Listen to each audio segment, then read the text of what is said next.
এই দেশে নৈরাজ্য সৃষ্টি করার জন্য একটি মহল তারা নতুন করে কিছুটা বাইরের চক্রান্ত যেমন করছে, আর আমাদের দেশের রাজনৈতিক দলগুলোর মধ্যে একটা পার্থক্য, মতভেদ, দূরত্ব, দ্বন্দ্ব তৈরি করার জন্য নানান কলা কৌশল নিয়ে কিছু কথাবার্তা পত্রপত্রিকায় বিকৃত করে কিন্তু প্রচার করছে। আমাদের বিরোধী রাজনৈতিক দলে আমরা যারা ফ্যাসিবাদের বিরুদ্ধে আন্দোলন করেছিলাম, আমাদের দলের মধ্যে কোনো দ্বন্দ্ব নেই, বিতর্ক নেই, দূরত্ব নেই।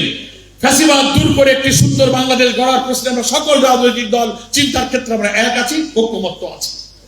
একটা জাতীয় নির্বাচন হবে, তখন রাজনীতিতে অনেক পোলারাইজেশন হবে, অনেক সমীকরণ হবে। গণতান্ত্রিক পরিবেশে আমরা কিভাবে সবাই নির্বাচনে অংশগ্রহণ করতে পারি, আমরা আরেকটু পরিণত সময় হলে তখন ইনশাল্লাহ আমরা বলতে পারবো। কিন্তু তার আগে প্রত্যেকটি রাজনৈতিক দল দেশপ্রেম এবং জাতীয় স্বার্থে আমরা চিন্তার একটি জাতীয় ঐক্য গড়ে তুলে যেন এই দেশটাকে আমরা গড়তে পারি, আমাদের মধ্যে কোনো ভেদাভেদ বিশৃঙ্খলা যেন কেউ তৈরি করতে না পারে।